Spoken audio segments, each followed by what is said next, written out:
Hello everyone, সবাই কেমন আছো? আশা করি অনেক ভালো আছো। আমিও খুব ভালো আছি।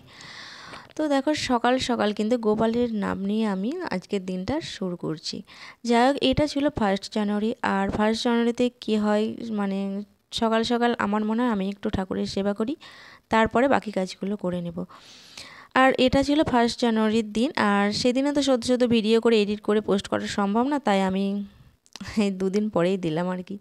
যাই হোক, এখানে দেখো আমি আমার গোপালের সেবাটা করে নিলাম। আর সকালে করলে কী হয় জানো তো, মানে প্রত্যেক দিনকারই এটা আমার মনে একটা শান্তি আছে যে আমি গোপালের সেবা দিয়ে যদি কোনো কাজ শুরু করি না, সেই কাজটা আমার কিন্তু খুব তাড়াতাড়ি হয়ে যায়। আর দেখবে যে সারাদিনের একটা ক্লান্তি না, সেটা দূর হয়ে যায়। কোন দিক দিয়ে মনেই হয় না যে আমি এতগুলো কাজ করেছি। যাই হোক, দেখো ওখানে আমার গোপালের সেবা দিলাম, তারপরে কিন্তু আমি সবজি কাটতে চলে এসেছিলাম। আর ওখানে দেখো আমার সবজি কাটা কমপ্লিট হয়ে গেছে। আর এদিকে আমি একদিকে সেদিনে রাইস হয়েছিল, রাইস চালটা বসিয়ে দিয়েছিলাম। আর এদিকে কিন্তু ভাজাটা করেছিলাম। যাই হোক, ওখানে আমার হয়ে গেছে, এগুলোকে আমি নামিয়েও নিয়েছি। একদম পুরো রাইসটা রেডি হয়ে গেছে। তো ওদিকে দেখো আবার আমি করেছিলাম পনির এখানেতে। আর যেহেতু আজকে গোপালকে আমি এগুলো দিয়েই ভোগ দেবো, কিন্তু বছরের প্রথম দিন এটা আমি দিই, বাংলার বছরের প্রথম দিন বা ইংরাজি, যেমন আমরা সবাই যেরকম একটা প্ল্যানিং করে থাকি যে বছরের প্রথম দিন একটু খাওয়া দাওয়া ভালো মতো করি। সেই জন্য কি হয়, আমরাও যেমন করব, বাড়ির গোপাল আছে যাদের, তারাও মনে হয় সবাই এরকমভাবেই দিয়ে থাকে। তো আমি এটা প্রত্যেক বছরই করে থাকি।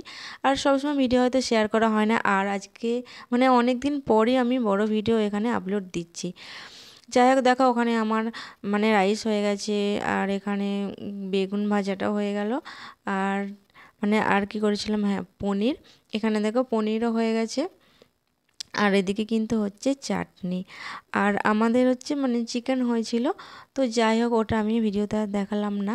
তো আমি একটা শর্ট ভিডিও দিয়েছিলাম, ওখানে আশা করি তোমরা দেখেছিও। যাই হোক, ওখানে আমার রান্নাবান্না কমপ্লিট হয়ে গেছে, আমি স্নান টান করে চলে এসেছি। আর এখানে দেখো আমি গোপালকে কিন্তু সেবা দিয়েছিলাম হচ্ছে রাইস, বেগুন ভাজা, চাটনি, পনির আর মিষ্টি দই, ব্যাস এইটুকু। তো যাই হোক, আমার গোপাল দেখো এই দিনে কী হয় বলো তো, আমি যেমনই রান্না করে দিই না, আমি যে দিনে যেমনই দিই না কেন, আমার দেওয়ার পরে না মনে কতটা শান্তি আসে, সেটা আমি বলে বোঝাতে পারবো না। যাই হোক, তোমরা গোপালের ভোগ দর্শন করো এখানে। আর ভিডিওটা কেমন লাগলো অবশ্যই জানিও। ভালো লাগলে লাইক করো, কমেন্ট করতে কিন্তু ভুলো না। তো চলো, কি বলবো, বছরের দিনটা কিন্তু গোপালের নাম নিয়ে আমার খুব ভালোভাবেই কেটে গেল। আর দুপুর পর্যন্ত ভিডিওটা শেয়ার করলাম। ভালো লাগলে সত্যি একটা লাইক করো।